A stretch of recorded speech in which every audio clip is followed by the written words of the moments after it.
Yadi Sharifirad's life experiences so far are filled with the things that guarantee a Hollywood movie will be a blockbuster. Sharifirad was a colonel and squadron commander, fighter pilot in the Iranian Air Force in the 70s and early 80s. He was imprisoned, tortured, and eventually escaped Iran. And that's only part of his incredible story. How he got to the produce section of a Vancouver supermarket is mind-boggling. He has written about the heinous and joyful moments in his life in The Flight of the Patriot, a gripping true-life adventure story. And it is my pleasure to welcome Yadi Sharifirad to Studio 4 to tell us more. Well, it's my pleasure to be here.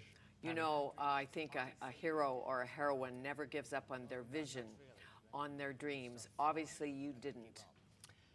Well, not really. When you start flying, you never give up because every day you take off, you don't know you're getting back again or not. So I practice life and death every day. So that is maybe the reason I survived and I still am alive. That and a lot of luck and a lot of perseverance. The meaning of freedom is not known until it is lost, as you know so well. You know that firsthand. Well, exactly, Fanny. I think even I didn't know the meaning of real freedom until I was arrested and imprisoned, especially when I was in solitary confinement. It's difficult to explain. Even you can't imagine even the sound of the rain or seeing a piece of sky is beautiful, but during our normal life, we never think about it. Right. Walking in the garden or just seeing people, sitting in a coffee shop and watch people is all I can say that it's pleasure, but we never think about it until we lose them all, and then you realize, wow, you are trapped in a small place. And freedom is being able to drive to work. Exactly. That's and sort true. through the oranges. Well, that's right. Absolutely. Yeah. And then that's why I don't mind to be free, but do whatever, only for surviving, to live. Take me to your beginnings in your village in northern Iran. Yadi Sharifirad, a young boy. Well, in that village, I remember there was nothing I was thinking that I want to be him or her or any position. We were all the same. But the only thing that I can remember, it was the eagle, that I liked to climb up the mountain. I was thinking in a mountain, but it was a hill. And I went on the top and started watching the eagles almost every day. And I knew there is something more than that I could see from that mountain. And I wanted to be that eagle, not because of finding something different. I wanted to discover something different. I knew there are something new, just the river start from the east, go to the west. I wanted to know where it goes. And that was my intention all the time. I said, well, I have to fly one day. And here I am. And one day you did. And you didn't come from a wealthy family. So how did you get into pilot training? Well, I think I started reading and writing when I was so young. I mean, about 5 years old. And we didn't have regular school even in that village. And probably you hear about it. They call it madrasa in language. We were only two in that village. We used to go to that madrasa. First of all, I learned Quran and some religious book, and I was very smart in that time. And a friend of my father told me, it's better you find a school. He's very good. I mean, that was the reason I started going to regular school. And I finished it because the first when I started even, they said, well, he knows more than being in grade 1. I started from grade 2. And 2 years, again, they realized I am better than grade 3, and then I passed grade 4 and I start grade 5. So you were a smart one. Well, And you had this dream. You wanted to fly like an eagle. You wanted to be a pilot. Yeah. How did you get into the service, the military service? Well, it was my intention. I mean, I was thinking of it. But when I finished my school in near village, and then my father decided to send me to Tehran, the capital of Iran. And then, of course, I learned more about Air Force, about flying. Even my parents, they didn't want me to get in Air Force. But my father passed away. I explained in the book. And then my mother didn't want me to be a pilot because she always told me, son, if something happened to your plane, you can't pull it over and repair the plane and then fly it again. No, fixing But a flat that's tire right. isn't an option in the air. But one day I came back with the uniform, shaved my head, and then I said, well, I am a cadet. And of course, mother didn't say after anything, and then I became air cadet. And a few months later, I was sent to the United States. So I started my training. Of course, I started going to Lackland Air Force Base, mostly for learning English. In San Antonio? In San Antonio, that's right. And after I finished my course in English, I started flying with few different type of planes. I mean, propeller first, and first jet, they call it T-37. T stand for training. And T-38, and finally I passed with good marks, and then I was selected to go through the fighter course. Of course, after seeing a survival course in between. Yes. And then I start going to Williams Air Force Base, Phoenix, Arizona. And then I became fighter pilot before I go back to Iran. So you're training with U.S. pilots too? Well, or was it all Iranian no, pilots? No. I mean, mostly U.S. pilots. And the amazing thing is this book caused that they found me through internet, and after 40 years, I have contact with all of my classmates in the United States. Really? Yeah. Well, and of course, relations between the United States and Iran were friendly then? Oh, in that time, yes, but after revolution, we lost contact. We Not had so no much, contact. and not so much today, as you know. That's right. Yeah, exactly. Not so much today. Apparently, Exactly. they refused to refuel Iranian jets in 3 countries, and as you know, President Obama has imposed sanctions, and there's much trouble. Well, that's great to hear. In your homeland. Yeah, that's great to hear. At the moment. Okay, so Iran-Iraq War. Yeah.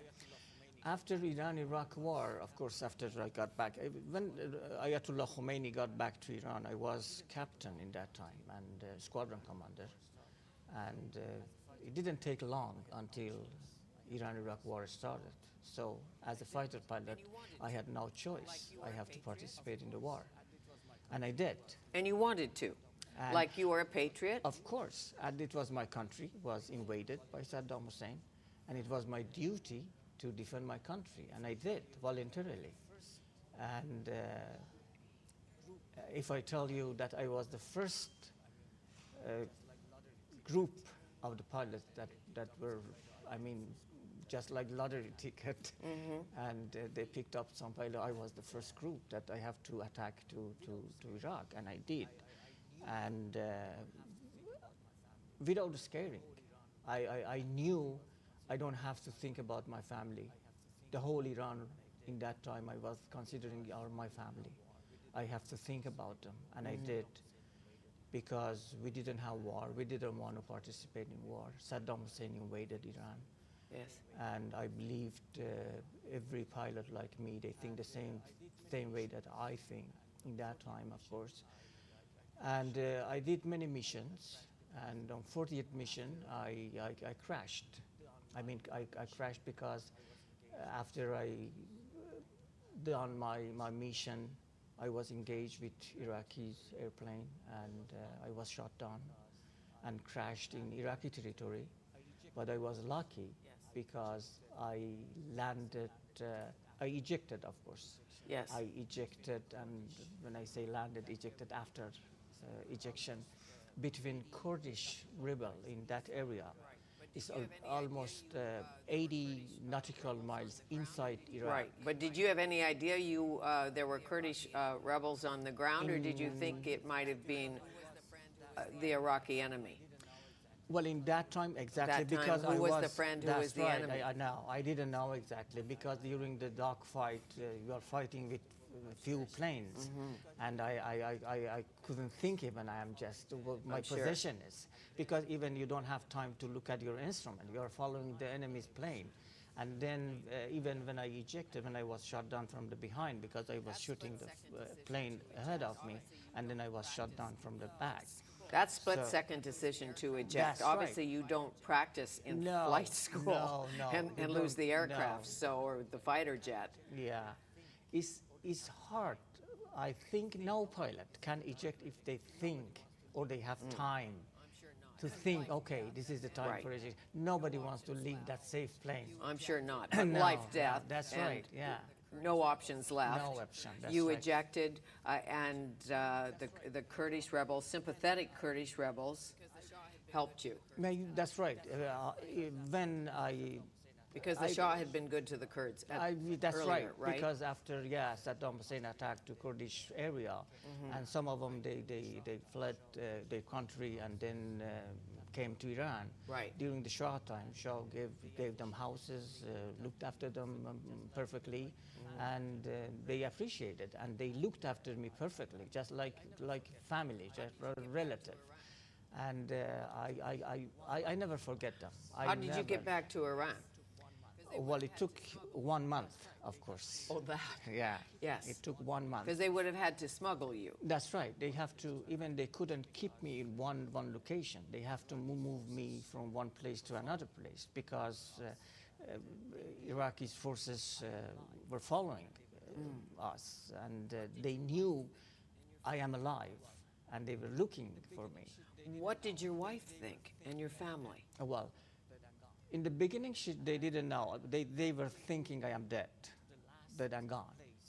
And when they moved me to the last place, one night one of the courts came to me, and he said his grandmother and grandfather are from Iran, and one of the border cities named Kermanshah, and he said they are from that city. I said, can you do me a favor? And he said, what can I do? I said, if I write a letter, can you take it to my wife? And he said, if you didn't see me tomorrow night, me and letter gone to Iran. And that easy. And tomorrow, the night after, I didn't see that guy.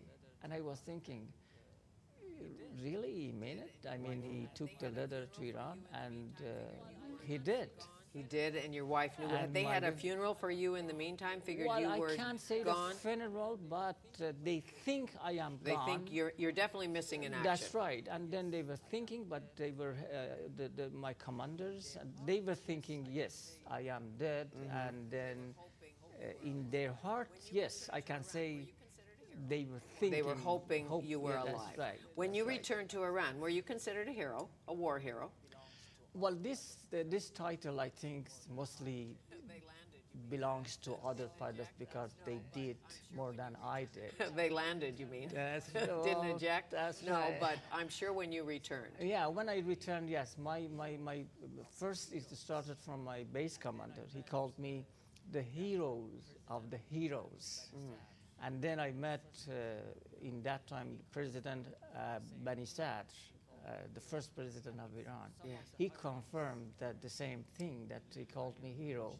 And some of the high ranks in the Iranian revolution, including Ayatollah Khomeini, the big Ayatollah, the leader of Yes. the revolution, when I met him, well, they confirmed, okay, he's the hero. He's the hero. That's right. And at your next jump, you became a military attaché in Pakistan. So was that a reward? Well, after that, of course, immediately after that, they sent me to another base. I got my promotion, and I moved to another base with better job. And then after, yes, they sent me to Pakistan as a military attaché. You know, it's a prestigious mission to be representative of your armed forces in another country. Right. And I did pretty good job. And you're a diplomat, and I know a few That's right, diplomats, and they yeah. have a nice life. Interesting people, a driver, often a chef. That's right, A yeah. nice life. Yeah. How long were you in Pakistan? Well, I was 3 years in Pakistan. Of course, as you said, I had driver, I had 2 cooks, and I have servant, and beautiful life. And I enjoyed meeting with a lot of dignitaries, including ambassadors from different countries that they were serving in Pakistan, even with the dignitaries in Pakistanis political and armed forces Right. personality. And yeah, it was beautiful life for 3 years. For 3 years. Yeah. Back to Iran. Take me back to Iran. Yeah. You're walking down the street one day, revered former military attaché, and you are snapped up. By whom? Arrested, blindfolded. Yeah. Well, I had when I was in Pakistan, I had good relation with everybody. And the Ayatollah Khomeini was in charge. Yeah, Ayatollah Khomeini in that time, yes, was in charge. And my good relation created a lot of friends. Some of when I was coming back from Pakistan, some of military attaché were not available in that time to come to the airport to say goodbye.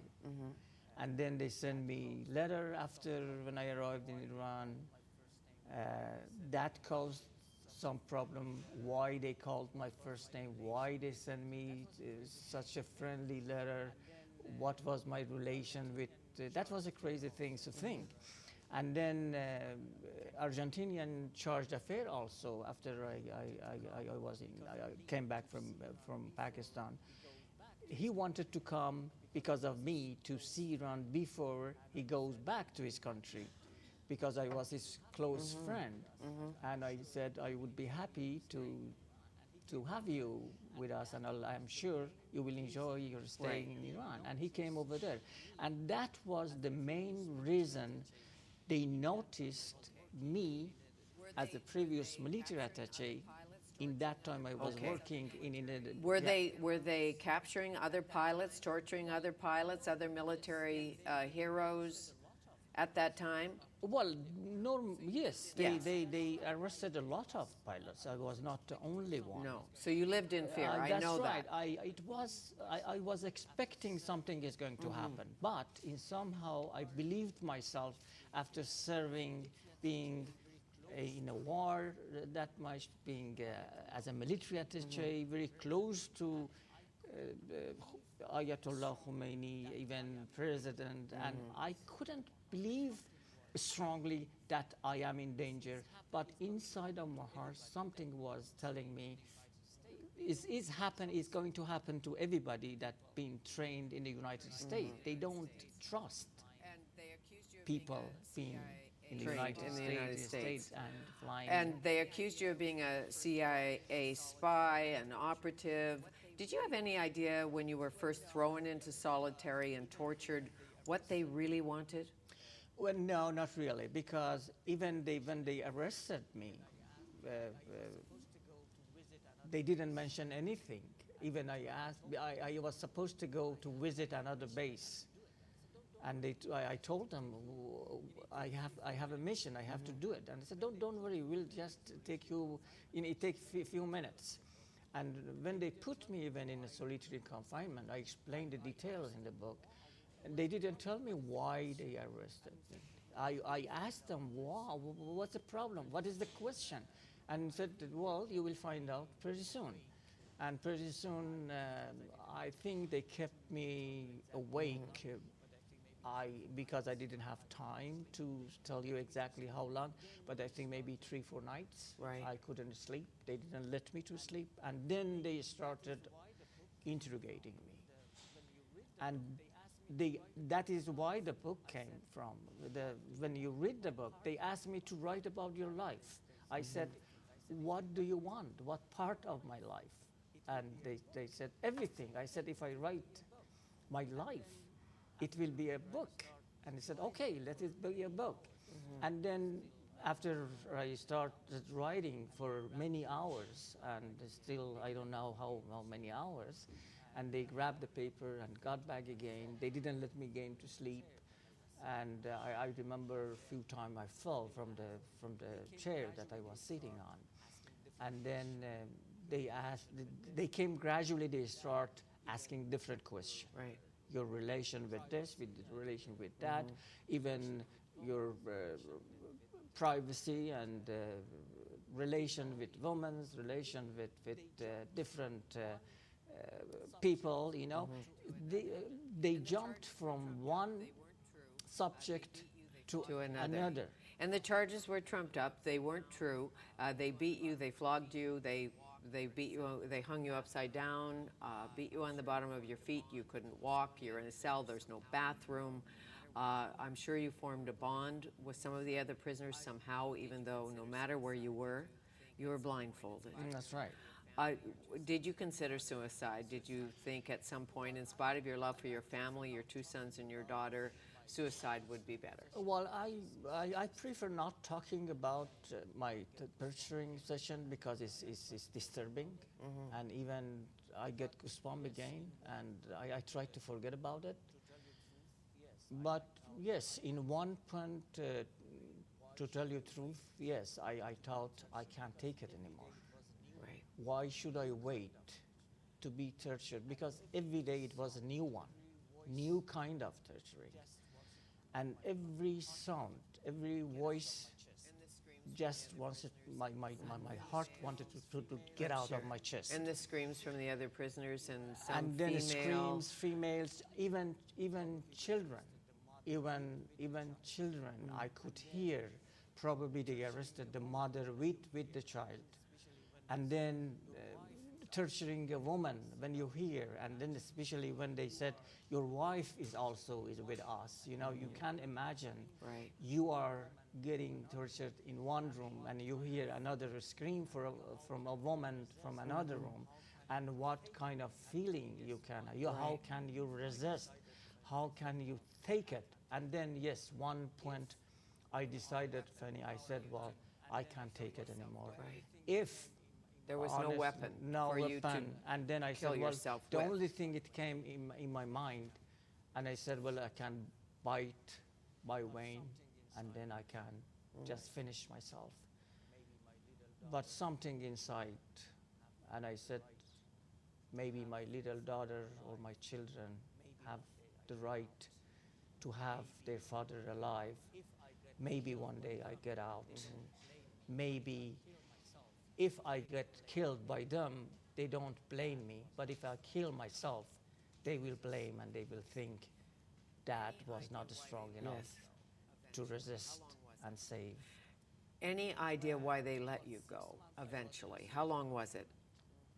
A year? Well, 6 months I was in a months. solitary confinement, and then they let me go to the another confinement that mostly were military, all mixed, different degree, from judges to pilots to soldiers to everybody. Sure. And then from the human rights, I think they came they wanted to visit the prisons in Iran, and they gave me 3 days holiday. And then when I went out, of course, I explained the details. They didn't let me know how long I was punished to be as a prisoner, or every time my wife came to visit me and I asked her, what happened? I mean, how long I'm going to stay here? And she didn't know. And one day she told me 10 years. And because they told her 10 years, but we didn't know how should I spend 10 years. But I told her, do you know what? Comparing with solitary confinement, being tortured, here I am able to resist for 10 years, but I don't want you suffer. I know you asked her to divorce you, yeah. to leave you. And I can't imagine what she went through. You know, when you were captured by the Kurds, and then again you're in the prison, and she's afraid for her family and afraid for you. And her escape from revolutionary Iran was quite something. People have to buy the book to read about that. And your escape was sometime after. Yeah, that's right. When you arrived in Canada, I know you thought, I hope I see them first, so I can get used to this. That's right, yeah. This freedom. Is your life still in danger? Are you talking about now? Yes, now. Well, my life always was in danger. If you read the book, Yes. I mean, my life was always in danger. When I start flying, I knew it's not easy job. It's a dangerous job. But Telling this story. yeah, and telling this story, of course, it makes it a little worse because this criminal government, they have agents all over the places. They have the money. They have the people all around the world. But I swear to God, I don't scare a bit because I did my mission. My mission is accomplished.